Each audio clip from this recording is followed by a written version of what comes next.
Welcome back. Well, it's the largest gathering of tall ships in North America this year, and it's the third time the city of Halifax has hosted this event.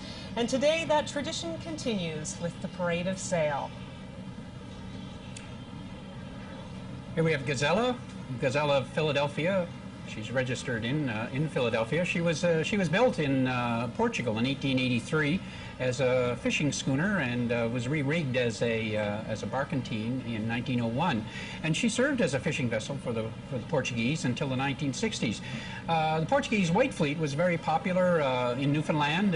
These vessels fished on the Grand Banks and up along the Labrador coast for well over a century.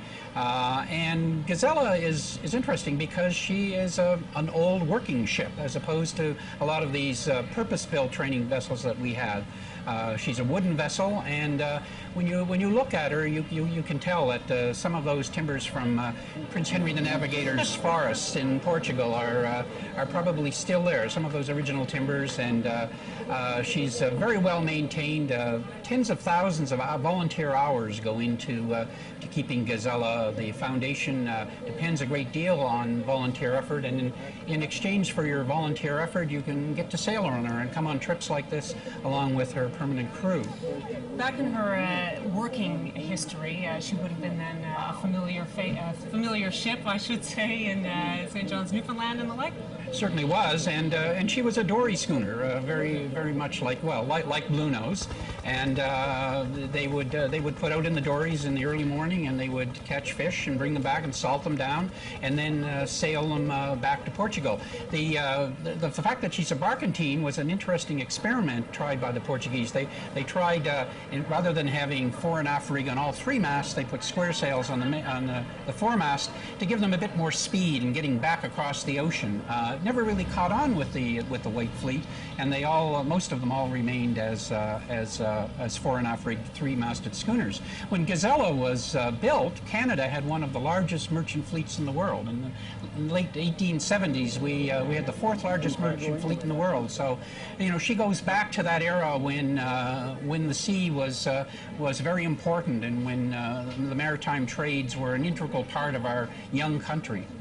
Still fondly remembered in these parts. Back in 1995, in the summer, Gazella actually visited St. John's, Newfoundland. It was a homecoming of sorts for her, but it was the first time that Gazella had been there in 25 years. That's right, yeah. And the other thing with these vessels is that they're used sometimes in motion pictures.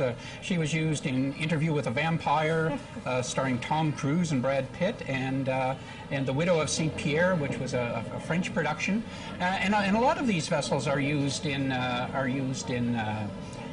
motion pictures. Now, Linda, I bet you think that Russell Crowe was the star of Master and Commander. Yes, I did. Well, think that. I'm sorry, no? Linda. No, Russell Crowe wasn't. The actual star of Master and Commander was a Nova Scotian. Oh. Nova Scotian HMS Rose, built in Lunenburg in 1970, and she starred as HMS Surprise. Oh. Now, unfortunately, the Academy Awards don't have an award for the best role played by a ship in a starring role, but so a lot of these vessels are used. You see them in movies. You don't actually know who they are until you read the credits. Now the ship very much what's called a living museum, a chance for people to actually see a little bit of our history, still working the ocean. And there's a great shot that also shows our spectator fleet, if you will. You see the tiny boats off to the bottom of your screen there. This year's Parade of Sail route, specially designed to allow for spectator ships to come and line the edge of the parade route. Always very popular, and of course, what a great vantage point to see the parade from. Well, it certainly is, and the ships parade out through the narrow part of the harbor. For those of our viewers who are not familiar with Halifax, its harbor is shaped very much like an hourglass. You picture an hourglass open at the bottom, the seaward end, heading north. It narrows around where we are now and where we're seeing most of these vessels parade, and then opens into the Bedford Basin. Bedford Basin was a marshalling port for convoys in both World Wars. And Halifax is a nice free port year-round, and it's said to be the second largest natural port in the world. We see George's Island on our screen now, with some of the vessels starting to make the turn and head out the harbor. A glorious day here, and really the weather has just been glorious for the entire Tall Ships event. Well, what's been quite amazing, it's called Tall Ships Weather here, and this is the fourth large gathering of this type, and we've always had absolutely wonderful weather. So I think it's become a bit of a tradition now. When the tall ships come, people expect that the weather is going to be good. There's a little bit of rain this morning, but boy, the skies have cleared. That's right. We had a bit of fog in the last couple of days, but that's rolled off as well. This is Iskra. Iskra is from Poland, home port of Gdynia, a bark canteen built back in 1982. It's now with the Westerplate's Hero Naval Academy of Gdynia. That's right, and Iskra is one of the Polish design of sail training vessels. I was talking before about Eagle and Horse vessel, and the German sail training vessels that were built in the 1930s. In the 1980s, it was the Poles who were able to design these very popular sail training vessels. Most of them were designed by Zygmunt Chorin, who was at the Gdansk shipyard. They were called the Darmoziesi class because Darmoziesi is probably the most well-known of these vessels. She's a Polish sail training vessel. The Russian ship Mir was launched here in 1987, and Iskra and Pagoria, which are in the parade today, were also these vessels. I won't try to talk over that salute there, David.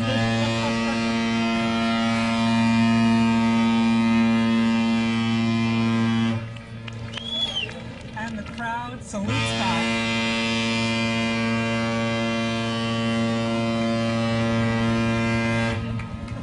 What's really interesting about this is said to be a good port of call for these ships. It's the crews and the cadets alike find it a very popular place to be. But a lot of the permanent crews on these vessels are people who like to go to sea. And I remember talking to one fellow in 2000, and he couldn't wait for the parade of sail to start and to get out of the port. And I think it's rather ironic that a lot of the crew who sign on this, who don't like crowds, all of a sudden, are alongside and all of a sudden over 4 days have 500,000 people gawking at them, and it must be a bit disconcerting. So I would imagine there's a number of crew members of some of these vessels that are really looking forward to it. A lot of the mates look forward to it because you don't get a lot of work done on your ship when you're in port, especially if people are boarding your vessel. So you get back out to sea, there's no distractions, and you can really put your crew to work. And there certainly were lots of people boarding the vessels. Some of the ships were so popular they had to extend some of the visiting hours. I know when I was here on the weekend there were long lineups, people waiting a great deal of time just to have a chance to step back in time a little bit, step onto a tall ship and get a feel for what it would have been like to sail on that kind of a ship so many years ago. Well, we're going to, you'll see a lot more from Tall Ships 2004, a salute to L'Acadie when we come back. In the meantime, I'm going to let you enjoy some of the sights here in Halifax Harbor as we take another short break.